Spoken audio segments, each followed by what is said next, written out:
First of all, let's thanks to Allah. All praise is due to Allah who have given us mercies and blessings so we can attend in this place with good condition and good situation. Secondly, my peace and love always be given to our Prophet Muhammad Sallallahu Alaihi Wasallam, who has guided us from the darkness to the brightness, namely Islam. Ya, karena guru bahasa Inggris, kita harus sedikit-sedikit inculcate bahasa Inggris ya. Ya, tema kita sore ini insya Allah nggak ada tema sebenarnya, tapi kira-kira bagaimana kita butuh akan Ramadan ini? How much we need Ramadan? Ya. Tanpa memperpanjang kalam, waktu dan tempat kami persilakan kepada Ustaz Iman.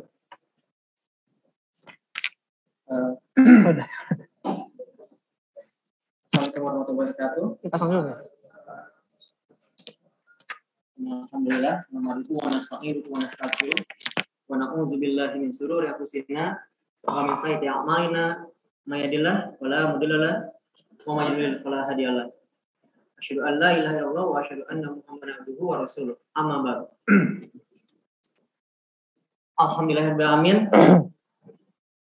Puji serta syukur mari kita panjatkan pada Allah Subhanahu wa taala karena nikmatnya lah kita bisa berkumpul di sini kembali di majelis ilmu Kismis yang insya Allah berkahi padanya.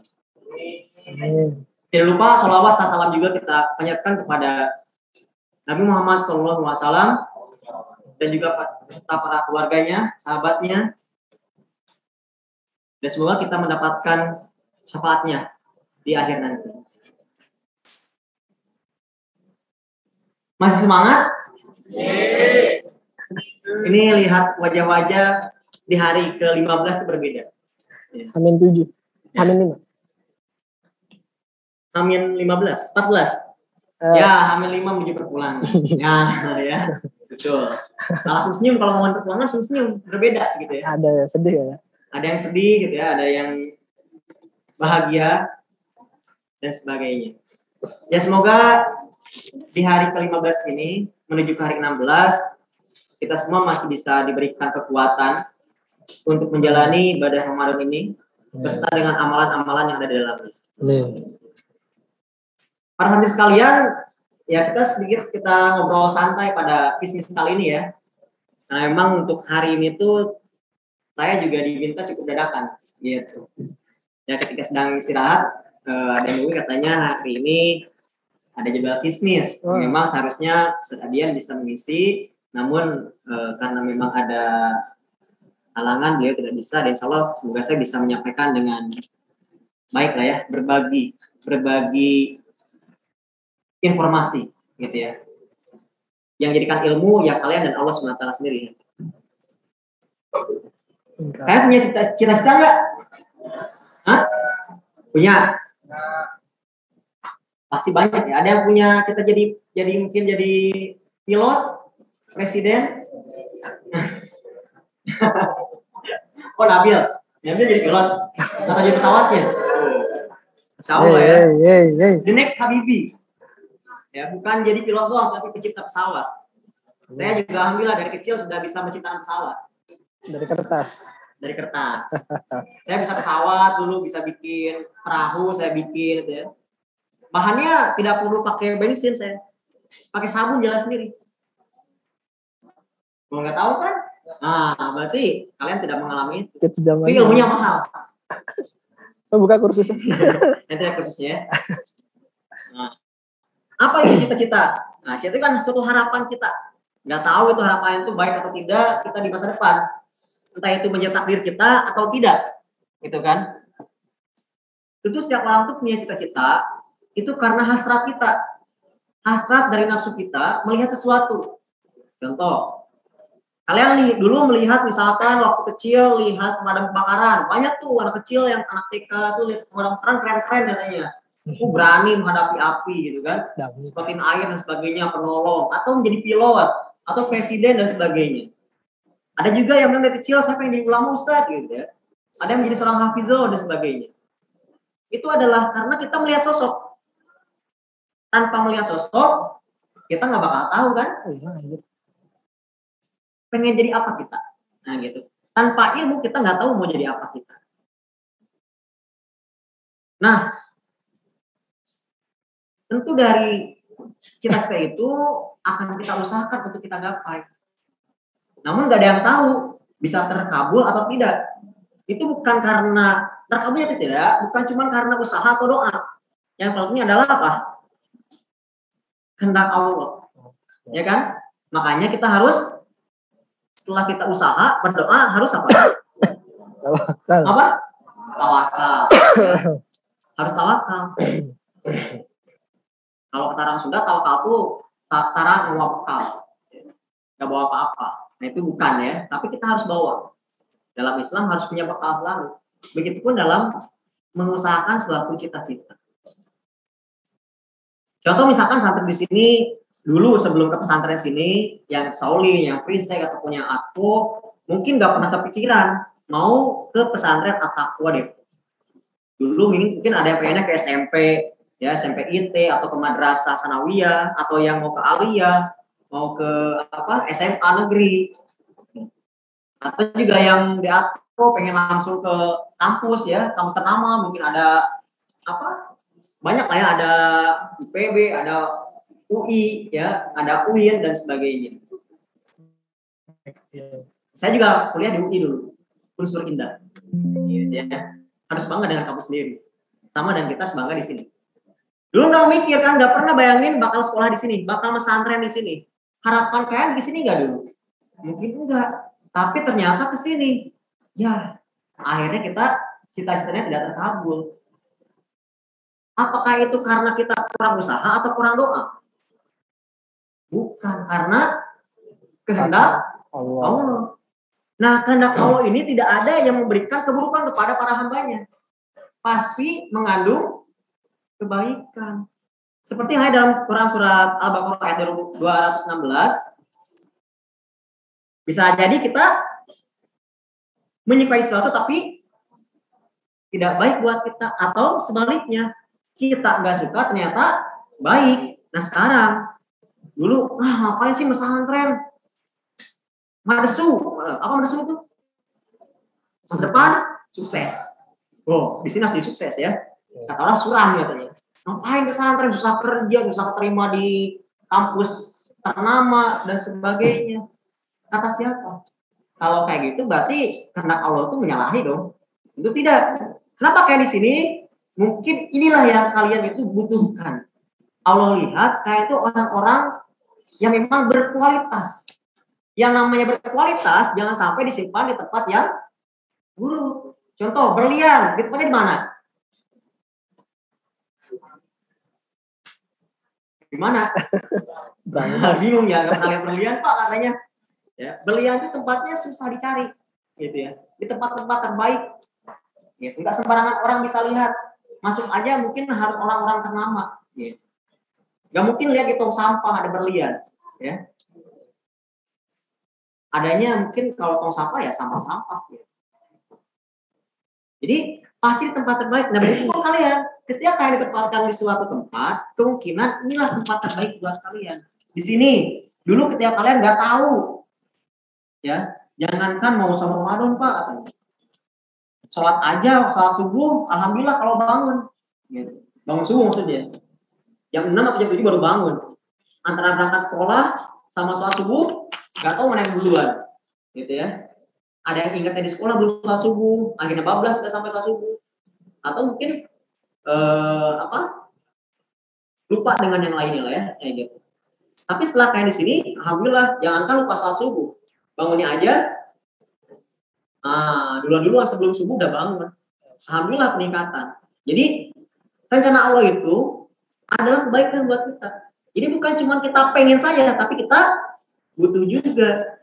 Ya, mungkin kita nih karena kita punyanya hasrat, yang memang kadang hasrat itu suka berlebihan hingga akhirnya kita terlalu bernafsu, lupa dengan yang lainnya. Nah bisa jadi apa yang kita inginkan itu tidak kita butuhkan.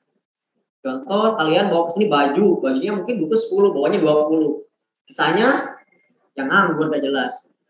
Ya. Mending kalau nyucinya rajin, nyucinya seminggu sekali juga, ya gitu, masih numpuk ya, belum dicuci, udah bau apek. Nah, artinya kan udah sesuai kebutuhan kalian. Padahal butuhnya cuma sedikit aja. Butuh berbuka puasa kali ya? Ya, pasti butuh nggak? Kalau nggak butuh, berarti udah luar biasa ya perutnya, nggak butuh makan. Tongeret aja bisa, butuh makan. Tuh tongeret nggak? Kayaknya orang Sunda yang tahu tongeret ya. Itu kalau malam suara kayak binatang nih gitu ya, itu namanya tongeret kata orang Sunda.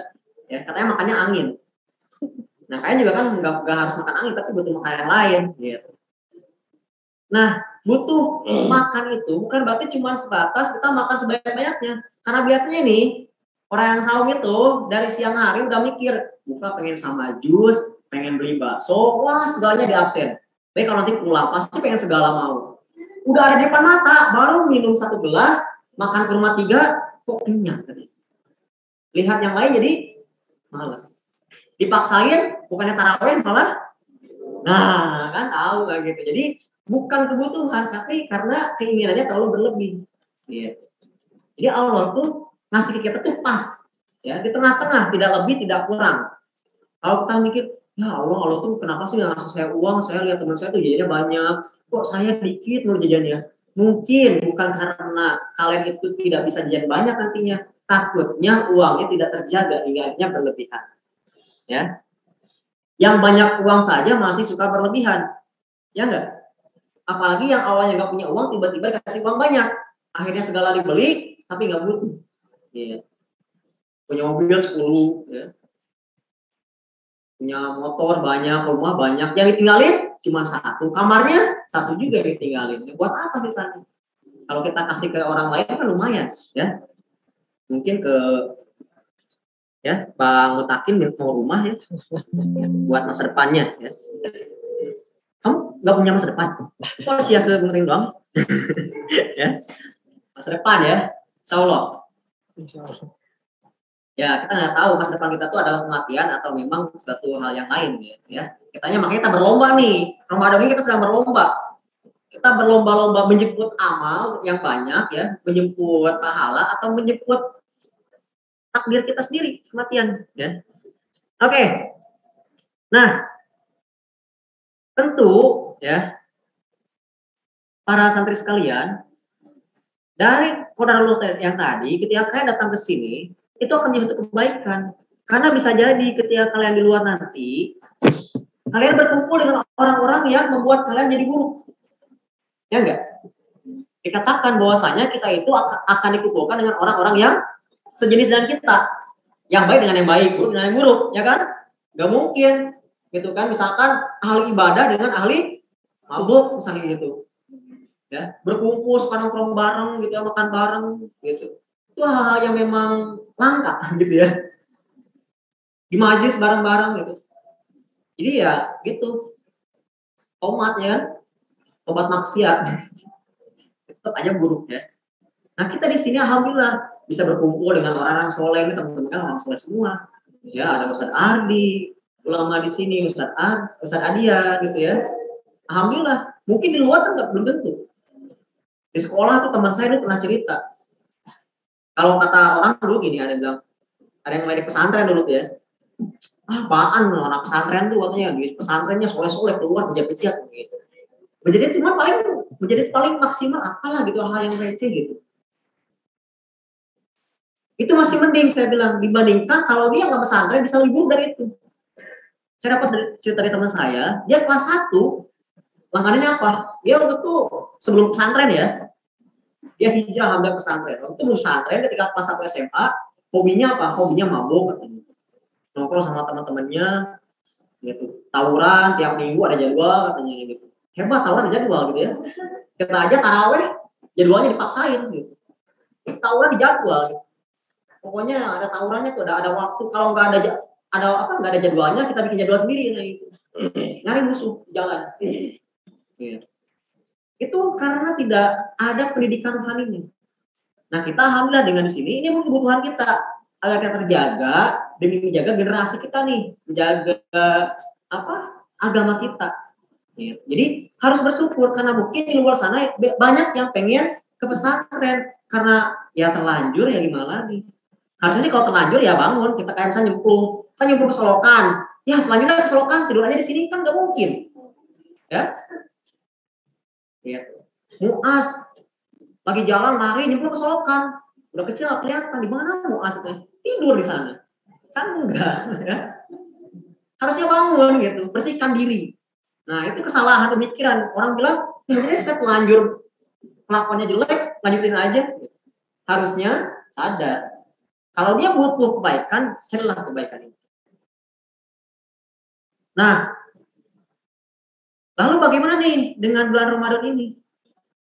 Pertanyaannya, siapa yang butuh bulan Ramadan? Allah atau kalian? Ayo, siapa yang butuh bulan Ramadan? Yakin? Butuhnya apa? Den apa Den? Butuhnya? Jangan lihat temennya. Kok lihat temen? Kamu butuh apa? Kan ditiru dong. Butuh apa? Ayo. Hah? Mantap. Yang lainnya gimana? Butuh nggak Ramadan? Yakin. Tapi kenapa kayak yang lemes-lemes saumnya gitu? Ibadahnya kayak dipaksain gitu. Kalau kan butuh contoh gini. Butuh pulang nggak? Wah, kencang kan? Beda deh kan? Butuh Ramadan nggak? Butuh. Nah, beda kan? Berarti kebutuhan itu belum kesadaran diri. Hanya tanya doang, takut kalau bilang nggak butuh, masa nggak butuh kan gitu ya? Kalau pulang ya emang butuh. Butuh. Nanya itu sampai sebelum Ramadan nanya pulang kapan? Belum Ramadan dimulai, jadi pulang kapan ya? Belum juga Ramadan dan nanya kapan pulang. Apalagi Ramadannya, udah yang nelfon orang tuanya, udah yang nyiapin bajunya, gitu kan? Udah ada yang siap-siap mesen tiket. Itu pulang itu masih lama. Kita sedang Ramadan katanya butuh tapi santai-santai. Nah ini berarti butuhnya yang mana nih? Ya, kita butuh pulang, nyiapin yang lainnya kan, nelfon orang tua, siapin makanan yang enak bu, saya mau pulang, saya kangen soto nih bu, bikinin ya, gitu.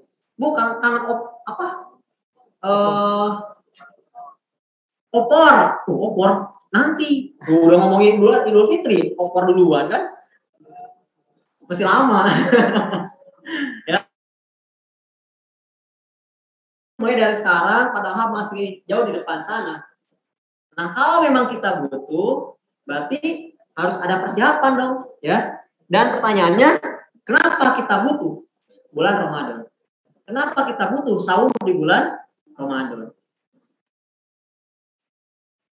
Ya meskipun ya awalnya kita ngerasa berat ya ketika saum itu, biasanya kan siang-siang gini kalian lagi ngapain? Siang gini, sore ya, ada olahraga ya kan, ada yang mandi, ada yang memang dari siang tuh suka ngemil gitu kan, dari pagi beli cemilan sampai malam cemilan terus gitu. Sekarang buru-buru gitu ya, lihat cemilan di Mas April kok makin kosong katanya gitu ya. Alhamdulillah itu berkurangnya godaan siang hari ya. Biasanya kan ke Mas April ke kantin lihat es ya gitu. Lihat air mengalir tuh enak banget, lihat di kulkas ada embun-embun ya, bikin seger. Sekarang gitu ya, lihat keringat temen aja pengen dijilat udah gitu. Saking tergodanya ya. Jangan ya. Iya. Karena saking tergodanya kita dengan rasa haus. Itu hal-hal yang biasanya kita tidak lakukan, jadi maaf yang bisa kita lakukan, jadi kita tidak lakukan, kadang kita tidak terbiasa. Mungkin berat hati gitu kan. Dulu ada kisah pada zaman Rasul ketika saum itu pertama kali dilaksanakan, ada yang pingsan, ya. Bukan karena beliau tidak puasa hari ya, tapi karena bablas. Hari itu beliau tidak berbuka, ya, tidur, gitu. Bangun-bangun harus lanjut lagi ke saum, ya. Udah gitu beliau harus kerja, akhirnya ya bayangin aja, jangan kalian sehari full gitu ya, sampai 2 hari puasanya. Ini baru sehari setengah hari aja udah teriak-teriak perutnya gitu kan. Baru juga sholat subuh beres udah perut loncongan kayak gitu. Ini 2 hari, akhirnya ya pingsan karena lemas gitu ya. Ya namun ya gimana lagi, kalau kita lihat hal dunia gitu pasti berat. Mau nggak kan kayak gitu? Gak mau kan? Ada orang yang memang di luar sahur Ramadan, ada yang sahur 10 hari ya berhenti gitu kan. Ngelmu katanya gitu. Ngelmu padahal kesini aja bisa ilmu ya. Datang kismis gratis. Ya, nggak usah sahur. Kalau nggak malu. Ya. Malu jangan ke saya, maunya kau gitu ya. itu perjuangan hanya untuk ilmu keduniaan, biar kebal katanya ya. Di sini ya pada kebal rasa malunya, gitu ya. Nah, tapi dia berjuang dengan sekuat tenaga agar saumnya itu tidak batal, puasanya tidak batal, ya kan? Biar dapat ilmunya. Itu keduniaan dia perjuangkan. Nah, kita sendiri ini perintah saum bukan hanya untuk keduniaan. Seorang artis bela diri tahu nggak? Jean-Claude Van Damme, ada yang tahu yang suka nonton film bela diri itu pasti terkenal ya. Jean-Claude Van Damme ini dia orang yang terinspirasi oleh kebiasaan Rasulullah, yaitu saum. Kata beliau, ternyata saum itu bagus buat tubuh. Dan Rasul itu orang yang sangat pintar. Kenapa pintar? Beliau ini mencegah penyakit sebelum datangnya penyakit. Nah, makanya Jean-Claude Van Damme ini dia melakukan puasa itu bukan karena perintah Allah, ya, tapi untuk mendetoks ya, detoksifikasi untuk tubuh. Itu mengeluarkan racun, ya, membersihkan racun-racun dalam tubuh, membiasakan perut agar tidak terisi terus dengan racun. Nah, itu orang-orang yang non-muslim kayak gitu. Dia bisa bisa mencapai ke tahap kesadaran diri di dalam duniawi minimal. Ya. Nah, kalau kita bukan cuma sebatas mendetoks tubuh aja, tapi itu jiwa kita, hati kita, ya, ruh kita didetoks ya. Yang biasanya kita melakukan hal-hal yang buruk, ya, berbuat dosa kecil, dosa besar yang terasa atau tidak, ketika saum di Ramadan ini mikir, ya, mau ngegibahin biasanya gibah, tiba-tiba mulut berat gitu ya, astagfirullah ya Allah gitu ya, tahan tunggu malam, jangan ya, jangan tunggu malam ya. Ingat, jangan mentang-mentang saumnya itu di siang hari, malamnya dibablasin seperti makan gitu, makan segala dimakan, ketika malam gibah semua dikeluarin, ya. Wah, omongan tetangga diomongin semuanya keburukannya. Jangan, itu sama aja bohong nanti ya. Karena masalah pencatatan amal itu bukan ketika siang doang. Emang malaikat tidur malam hari, ya. Bangun juga, tahan, ya, tahan terus. Yang biasanya ketika sholat, malas sholatnya, nanti deh, tiba-tiba jadi semangat. Yang tiba-tiba biasanya suka beli kemas April, tuji tuh? Kata orang Sunda, ngambil pilu bayar hiji, bawa 3 bayar 1. Nah, itu berarti pencuri ya misalnya. Ya, sadar diri ya Allah, tahan ya, nanti dulu bulan Ramadan gitu. Harus sadar itu adalah hal yang buruk. Dilipat gandakan keburukannya. Diganti dengan amal-amal yang baik. Ya. Nah, itulah kebutuhan yang Ramadan itu kayak gitu tuh, ya. Menahan diri kita, detox tuh. Dosa-dosa tuh dikurangi dikit-dikit gitu ya. Dikit-dikit lahan menjadi bukit gitu. Jadi gunung akhirnya, ya, melambung tinggi. Itu karena kita bisa menahan diri dan mengganti dengan hal-hal yang baik. Biasa kalian kalau beres kegiatan kan, beres sholat subuh misalkan ada belajar sampai jam 7 misalkan gitu ya, udah gitu jam 7 siap-siap makan sebagainya. Sekarang kalian itu kan lebih padat lagi, misalkan habis sholat subuh tadarus kan, Masya Allah tadarus kalian kan banyak-banyak sih, ada yang udah hatam berapa orang tuh ya, alhamdulillah. Padahal saat masih banyak udah hatam, itu suatu pencapaian luar biasa. Terus dilanjut lagi dengan kajian sampai zuhur. Udah sholat zuhur biasanya kalian ibadah lagi, ya kan? Tidur. Kan dalam Ramadan tuh tidurnya jadi ibadah. Tapi jangan tidur dulu, ya, mentang-mentang ibadah. Jangan mengamalkan tidur itu adalah ibadah doang, wajib tidur terus ya. Tidurnya itu ada ibadah itu kalau kita bersiap-siap untuk melakukan hal yang baik ke depannya, gitu. Istirahat. Siap-siap sekarang nih sore, lagi kajian. Jadi mempersiapkan diri, ya, untuk menjadi orang yang lebih baik lagi.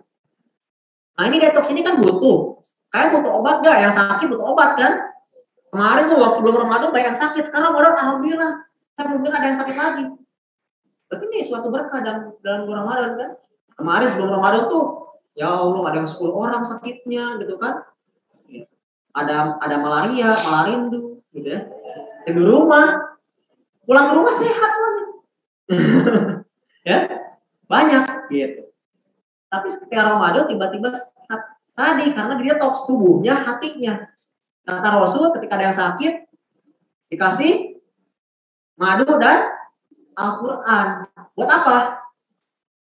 Yang detoks, ngobatin, ya. Madu itu buat ngobatin badannya, Al-Quran buat ngobatin jiwanya, gitu. Jadi mendetoks tuh di sana maksudnya, ya. Jadi ngobatin semuanya.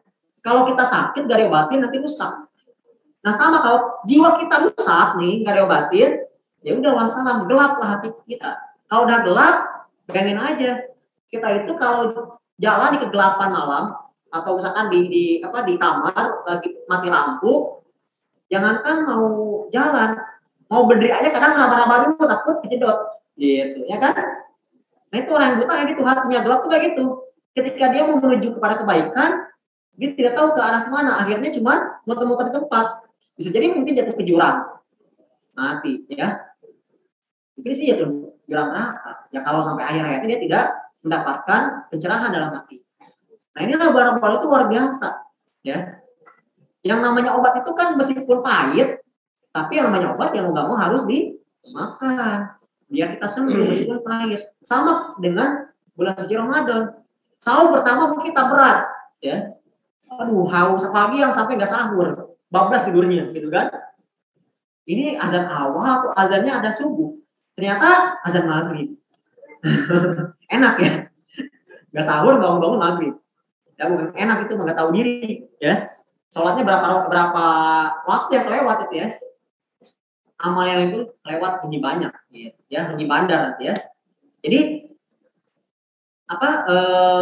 obat ini itu harus kita minum, harus kita telan untuk membersihkan tubuh. Sahur ini harus kita lakukan untuk membersihkan hati kita. Tapi ingat, bukan cuma asal minum. Dalam ada minum obat, ada aturannya. Ya, pertama percaya bahwa obat ini tuh bukan sumber penyembuh kita, ya kan? Tapi wasilah. Karena sumber penyembuh siapa? Allah. Nah itu, ya. Kedua, berdoa. Ya. Sama dengan sahur Ramadan. Ada doa nggak ya ketika sahur? Ada kan? Kan setiap malam ba'da tarawih kan doa dulu kan? Ya. Begitu berniat juga dan sebagainya. Sama di Ramadan juga. Pertama kita doa juga. Terus niat yang penting. Ingat bahwasanya sahur ini tuh bukan semata-mata ya hanya untuk kepentingan kita dan karena sahurnya aja. Tapi semua itu karena Allah. Gitu. Kita bisa sahur karena Allah. Karena banyak orang yang tidak bisa sahur. Contoh ada yang penyakit kronis, mah kronis. Ada yang punya mah di sini? Hah? Jangan mahnya itu cuma bilang mah sakit itu mah ya. Gitu. Tapi mah benar penyakit mah. Sampai dia nggak bisa sahur kan? Tapi ada juga karena qadarullah. Ya. Biasanya setiap harinya di luar bulan Ramadan nggak makan, telat makan 1 jam aja kita langsung sakit mah. Tapi di bulan Ramadan, qadarullah kita full bisa sahur. Itu kalau logika nggak masuk akal, ya kan? Hari biasa aja biasanya kita kalau nggak makan telat sejam aja langsung sakit. Tapi kenapa ini sampai 13 jam kita kuat tidak sahur? Tidak sahur lagi, tidak makan ya. Kalau tidak sahur jelas kita kuat kapanpun ya. Nah gitu. Ada nggak di sini yang kita nggak sahur sehari? Ya Allah saya nggak kuat nggak sahur. Ada ya? Ada yang lewat, Allah sahur masih lama, 13 hari lagi. Kapan ya Allah Ramadan gitu ya? Pengen beli baju dulang. Nah, ya. Baju dulang ya, tahu baju dulang enggak? Baju dulang tuh baju Idul Adha, nah, gitu ya. Maklum saya orang Sunda. Yang tadi pagi kita belajar tentang Banten kan ya? Ya, kata orang Inggris bukan Banten, Banten gitu ya. Ngeden gitu ya. Jadi ngomongnya ngeden. Ya. Nah, jadi keajaiban-keajaiban, suatu keluar kebiasaan ya. Karena kehendak Allah yang tidak mungkin pun jadi mungkin. Karena itu jangan melihat sesuatu dari hal rasional saja, gitu. Hal secara pemikiran kita doang, gambaran selintas saja, tapi harus mendalam, jauh, gitu ya. Kalau orang bisa seperti itu, gak bakal ada yang namanya pemikiran bahwa manusia itu awalnya dari Nah, jangan lihat saya monyetnya. Ya, ini kayak nafsu banget ya. Harus sadar gitu. Karena ya kalau secara rasional aja, kalau manusia dari monyet, kalau manusia dari monyet itu aja sih. Itu hal sederhana yang memang tidak bisa terjadi sekarang. Bumi, dulu tuh bumi, kalau saya kecil ada mitosnya. Bumi itu bentuknya datar. Wah, flat earth kayak gitu. Terus bumi itu berdiri di atas kepala banteng. Kalau gempa, bantengnya lagi gatel kayak gitu ya. Bergeleng-geleng kepalanya. Iya. Itu waktu saya kecil ya. Saya percaya aja sama yang kecil ya. Iya. Tapi karena kita udah tahu belajar agama ya tidak seperti itu. Ya. Ada kehendak Allah, ada apa? Campur tangan Allah SWT. Ya. Nah,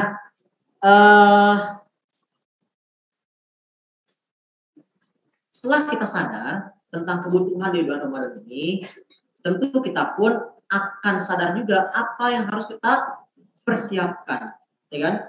Apa yang harus kita lakukan, amal apa saja yang harus kita lakukan di bulan Ramadan ini.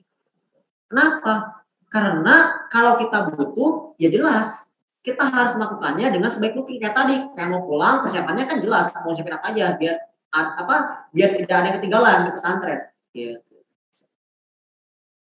Misalkan kalian butuh apa? Butuh buah, ya. Kalau kalian butuh buah, kan harus usaha kan? Entah itu usahanya beli atau menanam. Ya. Kalau menanam, ya jelas usahanya itu dari awal mencari bibit yang terbaik.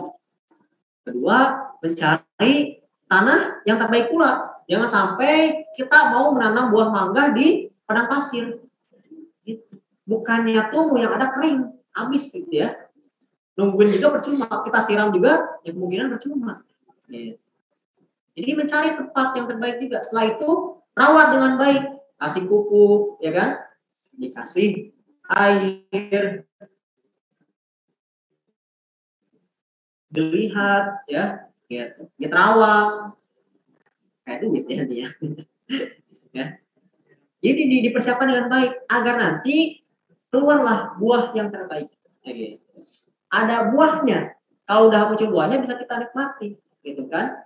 Rasulullah SAW ketika bulan suci Ramadan itu dikenal dalam riwayatnya disebutkan beliau itu keteladannya melebihi hembusan angin, gitu ya. Bagaimana maksudnya? Maksudnya Rasul itu lebih dermawan dari biasanya, ya. Beliau itu kalau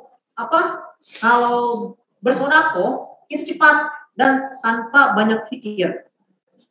Nah ini nih harus kita contoh nih satunya, ya. Kita jangankan mau sedekah, maghrib aja bingung beli apa ya, gitu, ya. Bukannya mau sedekah dulu tapi bingung mau beli apa ya sekarang Ramadan ini. Beli takjil apa ya? Oh seni gitu ya. Harusnya nih kita contoh Rasul, ya. Di bulan Ramadan ini kalian kan biasanya mungkin nggak semua. Ketika siang hari itu kan di luar bulan suci Ramadan kalian suka jajan, ya enggak? Jajannya itu nggak tanggung-tanggung. Beli es krim, kerupuk, tambah mie, mantep tuh, ya. Luar biasa sekali. Ya. Berlebihan soalnya. Ya. Semua, belum rotinya, cemilannya katanya Pak, cuci mulut. Ya, gitu. Nah, ketika Ramadan kan nggak jajan kan siangnya, harusnya bisa menyisihkan uang jajan itu untuk bersedekah. Ya, ketika sholat Jumat kan ada lewat tuh keropak, itu yang lewat bukan iklan, ya, itu buat kalian sedekah tuh lumayan, bukan iklan doang, kan skip, lihat YouTube kan, ada iklan skip, ini juga sama keropak, di skip juga, lewat langsung dipindahin ke temennya, bukan ditahan dulu gitu. Ini kerugian buat kita sebenarnya. Kenapa? Karena kan itu mampu buat bersedekah karena biasanya siang hari jajan, sekarang ditahan. Nah harusnya dalam waktu-waktu tertentu itu kayak sedekah. Misalkan bisnis ini ada keropok lewat lagi nih, nggak ada ya sekarang. Saya biasanya lihatin aja keropoknya. Karena kalau tiap hari lihat minimal semuanya bertahan gitu ya. Jangan bertahan kosongnya, gitu ya. Gitu. Bertahan jadi mengisi gitu ya. Jadi timbul rasa pengen sedekah karena malu. Iklan aja kalau saya lihat kalian juga tertarik kan, ikan makanan dia tertarik, kayaknya enak nih, gitu kan. Di IG ada iklan kafe baru, Wah, menunya ini. Lihat pertama biasa aja. Ketika kelihatan lagi, kayaknya asik nih nongkrong di sini sambil makan-makan. Iklan IG aja bisa kalian tertular, apalagi harusnya iklan kebaikan. Jadi harus lebih tertarik lagi untuk melakukan kebaikan itu. Jangan sampai kan malah cuma lewat aja gitu ya. Karena sedekah itu bisa menjadi pembersih amal kalian, ya, pembersih harta kalian. Ketika mungkin kayak nemu uang atau uang siapa, udah kita makan, ternyata itu uang yang memang tidak bersih. Nah, kita bersihkan dengan sedekah. Tapi jangan sampai nih mikir kayak gitu nih, membersihkan harta, korupsi dulu sebagian buat sedekah, sebagian buat saya. Kan 50-50 katanya, jadi bersih. Itu pemikiran yang sesat tuh. Banyak tuh korupsi, sedekah ke masjid, pembangunan masjid, wah atas nama disebutin namanya, udah habis tuh namanya. Habis namanya, amalnya. Udah pengen disebutin namanya, ya kan? Uangnya juga tidak. Nah itu double. Benar-benar tidak berguna amalnya. Jadi harus contoh. Ya meskipun kita tidak bisa contoh semua amal Rasulullah, minimal ya amal-amal yang memang bisa kita usahakan. Tadi beramal sedekah tanpa pikir panjang, usahakan. Jumat nih ada terakhir nih, lumayan ya sebelum pulangan. Khususnya buat ikhwan. Kalau akhwat nggak ada Jumatan ya. Ada yang menjaga ya, yang orang sedang di Jumatan. Gitu ya. Jadi satpam yang akhwat di sini ya. Jangan macam-macam. Nah, mari kita berikan amal terbaik kita. Wah, sedekah kita nih Jumat terakhir di sini, mari berlomba ya, banyak-banyakan. Tapi nggak usah disombongkan juga nih, saya nih gini-gini ya, nggak usah mentang-mentang terakhir disombongin percuma nantinya ya. Karena udah sombong duluan. Karena sombong itu yang bisa menghanguskan amal kita. Ya. Meskipun biji zarro. Nah, zarro. Kecil banget ya zarro ya. Kecil. Jadi sedikit aja kesombongan kita bisa menghanguskan amal kita. Jadi jangan sombong, yang penting ikhlas. Bukan masalah banyaknya tapi kualitasnya. Ya, kata bapak saya, ya, jangan lihat. Orang itu yang penting kaya dan soleh. Ya, jangan sebaliknya. Yang penting miskin, buruk. Ya, kan kita gitu ya. Gak apa-apa miskin, yang penting soleh, jangan gitu. Doa tuh harus yang bagus-bagus. Doa yang jelek-jelek kalian ya. Gak apa miskin, yang penting soleh. Makanya miskin mulu hidupnya. Gitu. Harusnya ngomong, gak apa kaya, yang penting soleh gitu harusnya ya. Jadi jadi doa buat kita. Karena Allah tuh ya suka dengan orang yang berdoa, dan doanya tuh jangan meremehkan Allah. Ya Allah gak apa-apa sedikit aja. Ya kita sedikit kata Allah. Jadi sedikit aja. Mending kalau dikabulin enggak lagi. Makanya minta yang banyak. Ketika minta yang banyak dikabulinnya setengahnya. Masih ada. Dan minta dikit, ya udah mau apa lagi tuh udah minta dikit. Ya susah lah gitu ya. Jadi dengan kebutuhan ini kita harus persiapkan dengan yang terbaik agar menciptakan buah yang terbaik ya. Syekh Abdullah Az-Zafiri pernah berkata nih ya, apabila engkau melihat pada dirimu wahai hamba Allah, ternyata telah berubah keadaanmu setelah Ramadan dan setelah Ramadan dari sebelum apa yang engkau telah lakukan sebelum Ramadan, maka ketahuilah bahwasanya engkau telah memperoleh buah ini. Kemudian jika tadinya engkau seorang yang lalai dalam menunaikan kewajiban dan fardu-fardu, lalu berubah keadaanmu di bulan Ramadan, maka ketahuilah bahwasanya engkau telah memperoleh ketakwaan yang hal itu adalah buahnya puasa. Ya kan? Kan dalam Al-Qur'annya surat apa? Al-Baqarah ya. Terus ada lagi surat banyak lah ya suratnya. Bahwasanya akhir dari puasa apa? Menjadi takwa. Jadi bukan cuma sebatas lapar doang, tapi ketakwaan. Nah, kalau ketakwaan itu bukan ngomongin tubuh, bukan ngomongin sehat tubuh doang, tapi sehat hatinya. Tadi detox itu dua-duanya, detox tubuh dan detox hati kita. Coba orang yang saum itu kan orangnya senyum mulu kan gitu ya. Gitu, sabar, mau marah juga senyum gitu. Senyum terus gitu ya. Ada waktunya udah rencanain tuh, udah beres saum, udah buka apa aja nih gitu ya. Saya tandain nih orangnya gitu ya. Jangan kayak gitu ya. Gitu. Tapi lebih tabah, lebih sabar, gak mudah marah ya. Itu karena tadi buah dari puasa. Sama ketika kita menanam buah yang terbaik di tempat yang terbaik dengan pupuk yang terbaik akan menghasilkan juga buah yang terbaik pula. Sama dengan sahur Ramadan, setiap orang akan mendapatkan buah yang berbeda-beda. Ya, tergantung bagaimana kita merawat bulan Ramadan ini. Ya, kalau orang yang cuma tidur doang, dapatnya apa? Kualitas tidur yang lebih nyenyak nantinya, gitu kan? Orang yang suka baca Quran, tadarus, berarti nanti setelah Ramadan kemungkinan akan mendapatkan sifat yang begitu.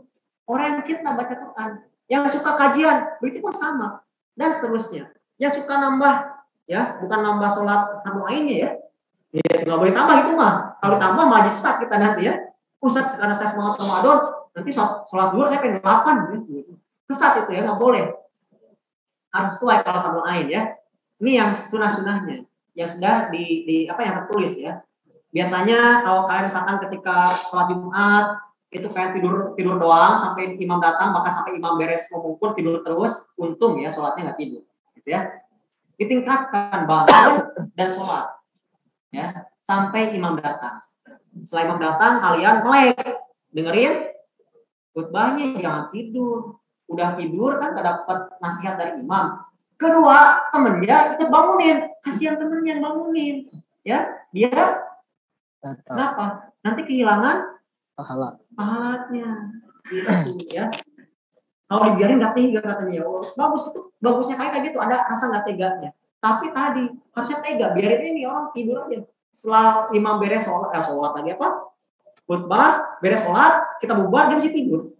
Dulu ada yang kayak gitu di tempat saya ya, anak kecil tapi bukan orang dewasa ya. Terlalu khusyuk dengerin imam sampai akhirnya kebawa mimpi, dapat ilham di mimpi ya, kayak gitu. Ada bisa ilham di sini. Kita udah dapat ya. Nah jadi buah dari Ramadan apa aja dalam tanda kutip di sini maksudnya takwa itu secara bahasa ya, gitu. Dalam istilah penamaannya. Sifat-sifat seperti apa? Pertama ketauhidan kita lebih meningkat, ya kan? Harus makin meningkat tauhid kita nih, jangan sampai makin lemah, ya. Makin malas akhirnya ibadah. Kenapa? Karena memberatkan katanya. Saum itu memberatkan, malas saya nggak percaya lagi dengan Islam. Itu salah. Berarti salah memahami dalam agamanya. Gitu. Ada kesalahan nih. Banyak kan di luar sana tokoh-tokoh yang suka muncul TV, dia ngaku Islam tapi malah menjelek-jelekan Islam. Itu kesalahpahaman dalam memaknai agama. Mungkin salah gurunya atau mungkin dia tidak punya guru. Dia cuma baca doang tapi tidak memahami, cuma sebatas gitu, ya gitu. Makanya kita butuh guru, jangan sampai kita itu belajar tanpa guru ya, bisa sesat. Contoh orang-orang kayak gitu ya. Ya. Yang kedua juga buahnya apa? Kita lebih cinta terhadap masjid, memakmurkan masjid. Kok bisa sih? Ya kita saat ini tiap hari di mana belajarnya? Nah gitu. Kedua, 10 hari terakhir ada apa? Nah itu itikaf. Waktu dulu Ustaz Bana mengatakan bahwasanya itikaf itu bukan cuma sebatas 10 hari terakhir, tapi bisa dari awal.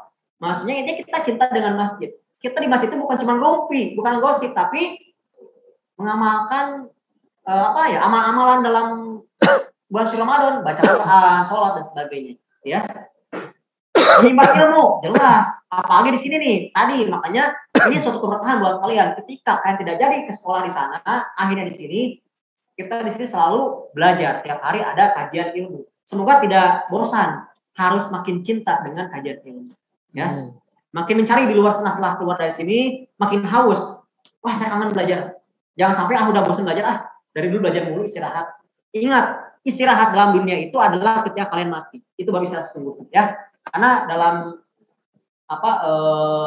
masa selama hidup kita bukan benar-benar istirahat, hanya sebatas tidur tuh istirahat satu tubuh aja, ya gitu. Hakikatnya istirahat itu ketika mati nanti istirahatkan. Yang kelima itu adalah memiliki jiwa sosial. Nah, karena kita di bulan Ramadan itu kita nanti ada apa? Ada baksos ya, insya Allah ya. Saling berbagi dengan yang lainnya, ya. Kita yang biasanya males ngasih ataupun kita nggak pernah ngerasain bagaimana rasanya berbagi, indahnya berbagi, insya Allah dengan bulan suci Ramadan ini kita menjadi lebih banyak berbagi.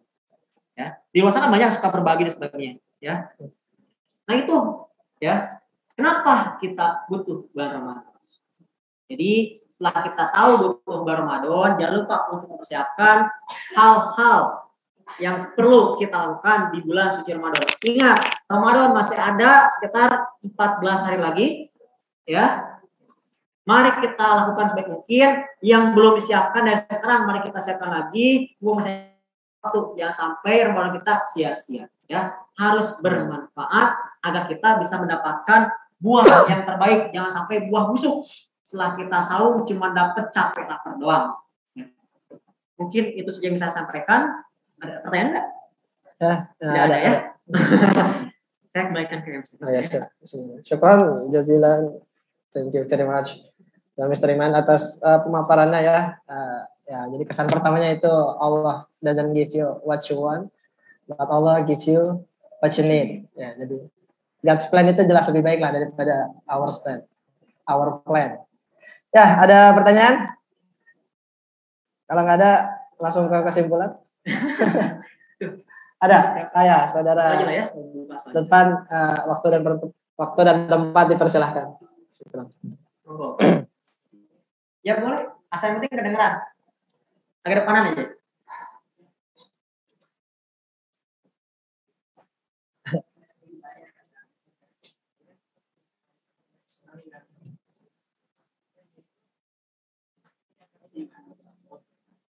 Oh ya boleh, itu santai dari tadi kok. Saya nggak marah-marah.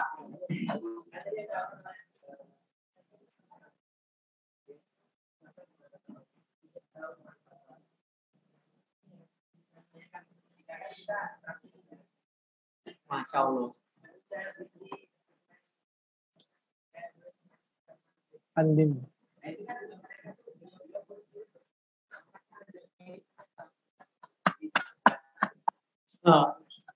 Oke, terima kasih. Ini kaitan kurus dengan puasa atau bela diri ya. Ini seorang calon ulama dan calon seorang suami penikah. Oh, suami, semua orang insya Allah. Ya, laki-laki kalau ada umurnya jadi suami. Antara umurnya ya sama mau pasti. Yeah. Itu anak meledek saya. Saya jauh kurus ya. Tapi takdir. Gimana kalau saya masalah kurus dengan hubungannya saum dan bela diri ya, kayak gitu. Sebenarnya tidak semua orang kurus, ya. Tidak semua ahli bela diri kurus, ya memang begitu. Itu gimana pola kita aja, ya. Pola makanan. Makanya ada proporsional. Proporsional itu bukan masalah kita kurus, ya kan? Yang gendut, yang berisi tapi diabetes, percuma. Gitu. Betul yang kurus, yang udah kurus dia nyakitan, kusum lapar, gitu ya, itu nggak sehat juga. Gitu. Adapun masalah saum dan bela diri itu menjaga dengan menjaga berat badan kita, bukan cuma berat timbangan kita ya, timbangan amal, tapi berat badan kita juga terjaga. Kenapa? Karena dengan saum itu kita menyaring makanan yang dalam tubuh. Udah gitu ditambah kita bergerak bela diri, ya kan? Hingga akhirnya ya lebih terbakar lagi lemak-lemak buruknya kayak gitu. Lalu bagaimana dengan mereka? Ya begitu. Mereka tuh orangnya mengamalkan makanan yang baik. Sama sedikit itu jarang-jarang makan yang berminyak. Ya. Ya. Makannya itu direbus atau dikulub. Apa dikulub kata bahasa Indonesianya? Hah? Dikukus, ya mohon maaf ya. Dikukus gitu ya. Beliau dikukus, direbus gitu ya makanannya itu. Jadi bukan digoreng-goreng. Sukanya yang bagus-bagus, kesukaan goreng ya. Gitu. Jadi karena hal itulah makanya badannya itu ya begitu profesional, bukan kurus ya sebenarnya. Karena beliau juga seorang dokter. Jadi ya gitu. Mungkin juga karena kodrat juga, mungkin beliau mungkin banyak, tapi ya tidak tidak gede-gede gitu ya. Kalau ngomongin masa itu Rasul, Umar, itu kan bukan orang-orang yang kurus mereka. Ya, Rasul gimana badannya? Dituliskan dalam hadisnya. Badannya itu perutnya minimal seperti apa? Batu kan ya? Maksudnya gimana? Six pack katanya gitu kan? Kan mungkin kalau kurusnya gitu. Jelek ya. Berisi. Umar bagaimana? Tegak badannya kan? Berisi, jalan cepat dan sebagainya. Jadi kalau masa kurus itu ya mungkin tuh ada gen juga yang kurusnya ya. Cuman intinya proporsional badannya. Gitu, sehat ya. Begitu. Jadi desa itu ya menjaga tubuh kita, apalagi kita olahraga. Jangan cuma tidur mulu, mentang-mentang saum lemes, gak mau olahraga, itu salah. Karena nanti makan yang kita dari subuh sampai malam tidak terolah dengan baik kalau tidak olahraga. Ya. Begitu. Begitu aja dari saya. Ya. Waktu juga udah mau maghrib, kita siap-siap dulu buat yang lainnya. Terima kasih atas waktunya. Assalamualaikum warahmatullahi wabarakatuh. Ya, waalaikumsalam warahmatullahi wabarakatuh. Jadi ya bisa kita ambil konklusi. Jadi nah, di barat itu salah satu periklanan yang paling laku itu adalah wealth dan health. Jadi kekayaan dan juga kesehatan itu. Mereka mendefinisikan kekayaan itu caranya dengan menyimpan, menimbun, ya kan, invest, save, keep dan segala macam gitu. Intinya tahan, tahan dan tahan. Sedangkan di Islam ya kan dengan Ramadan kita punya pemahaman baru bahwa cara kita makmur kaya dan segala macamnya itu justru dengan memberi ya kan, dengan keep sharing, dengan menumbuhkan sikap sosial kita. Kalau yang health ya jelas. Di saat di barat itu iklan di TV-nya banyak dengan iklan makanan dan obat diet, jadi mereka bisa menikmati makanan sepuasnya namun tetap tubuhnya proporsional, obesitas. Di Islam sederhana, apa bahasanya, detoksifikasinya, menghilangkan toksin-toksin yang ada di tubuh itu dengan berpuasa gitu.